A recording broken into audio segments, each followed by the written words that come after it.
Dito. Tama kayo, medyo matagal na rin yun. Importante pa kayo namin kaya kami napadaan. O sige, simulan nyo na. Nakikinig ako. Ano ba yung importanteng bagay na sasabihin nyo sa akin? Kahapon kasi, nakita ko si Amador. Totoo yan. Nagulat nga rin ako nung makita ko siya. Dahil ang huling naging balita natin sa kanya, tinukot niya yung anak ni Beatrice at tinangka pa nga niyang tumakas noon sa airport. Pero hindi siya nakapasok sa kulungan dahil na-aksidente siya. Oo, tama yon, Dr. San Roman. Pero anong sasabihin ko? Wala siya ngayon sa kulungan dahil yung babae at batang dinukot niya ay ang asawa niya at ang anak niya. Oo nga, pero kinuha niya yun sa pilitan. At ngayon, yung babaeng tinutukoy niyo ay asawa ko na. At anak ko na yung batang yun. Responsibilidad ko ng protektahan sila. At isa pa, hindi kami mapalagay dahil kilala namin ang taong yun. Sigurado kami meron siyang binabalak na kung ano. Pero wala akong may papangako sa inyo kundi ang buksan uli ang kaso. At kung ano man ang mangyayari, ipapaalam ko yun sa inyo kagad. Gusto sana namin mangyari habang buhay ng mabulok sa kulungan si Amador Robles.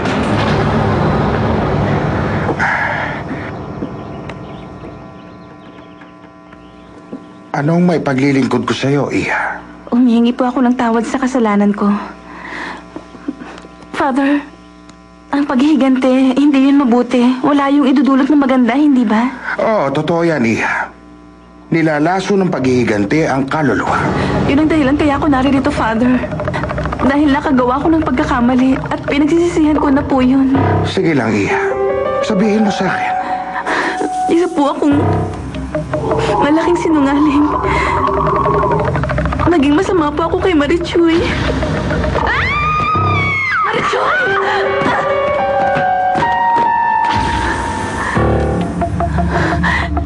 Nilason ko po ang puso ni Juan Miguel para talikuran niya si Marichuy. Sa ngayon, masasabi kong mabuti siya at masayang masaya. Sa totoo lang, kitang-kita ko ngayong umiibig na naman siya. Pinadalan ko rin siya ng litrato nila. Sina Marichuy at ang pinsan niyang si Daniel. Niloko ko si Marichuy, Father. Pinaniwala ko siya na hindi na siya mahal ni Juan Miguel. At nakita ko ang pagmamahal na yon sa ibang babae.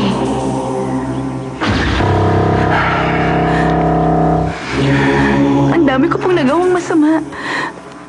Kaya nangungumpisal ako sa inyo ngayon, Father, dahil kailangan ko po ng kapatawaran sa mga kasalanan ko. Gusto ko na pong magbago, Father Anselmo. Bakit gusto mo magbago, Iha? Ginagawa ko po ang lahat ng ito dahil umiibig din ako kay Juan Miguel San Roman. Pero, Iha, hindi mo... Opo. Gusto ko po talaga magbago, Father. Gusto kong maging karapat-dapat para sa kanya. Pero napakalaking kasalanan rin ang paglilinlang. Father, wala na naman po namamagitan kina Juan Miguel at Marichuy. Malaya na ngayon si Juan Miguel. Walang makakasiguro sa bagay na yan. Ako po. Pero Father, meron akong hindi maintindihan. Ano yun? Hindi ko maintindihan kung paano nangyayari. Kung bakit ako bumigay sa ibang lalaki. Father, humihingi ako ng tawad. Maniwala kayo. Isinusumpa ako sa pag-ibig ko kay Juan Miguel na talagang pinagsisisihan ko na po ang lahat.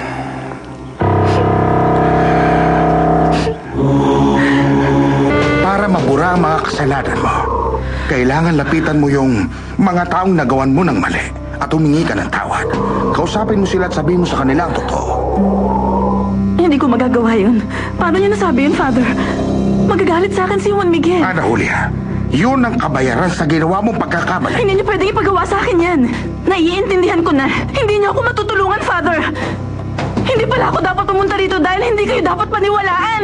Hindi ako ang kailangan mong paniwalaan. Ang dapat mong paniwalaan ay ang Panginoon. Kung hindi mo matatanggap ang parusa sa ginawa mong pagkakamali, hindi ka rin dapat patawarin. Pues, alam niyo, Father, ngayon mas naiintindihan ko na.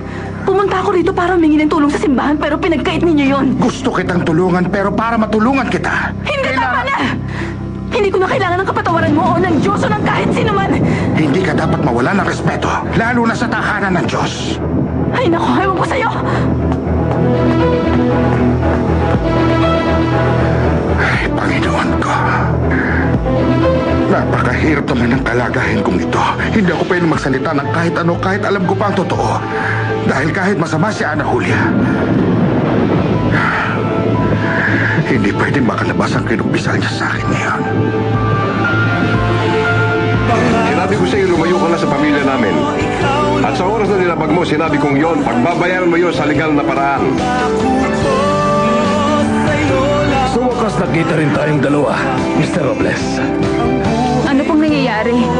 Bakit ganun ang tono niyo kay Mama, Papa? Iha, ang totoo... Hindi. Huwag kang mag-alala, Maria de Jesus. Wala namang kwenta yung pinagtatalunan namin. Hindi niyo na ba mahal si Mama? Yun ho bang nangyayari? Hindi niyo na ho ba kami mahal, Papa? Hindi totoo yan, anak. Ano ba yung sinasabi mo? Huwag ka mag-isip ng ganyan dahil hindi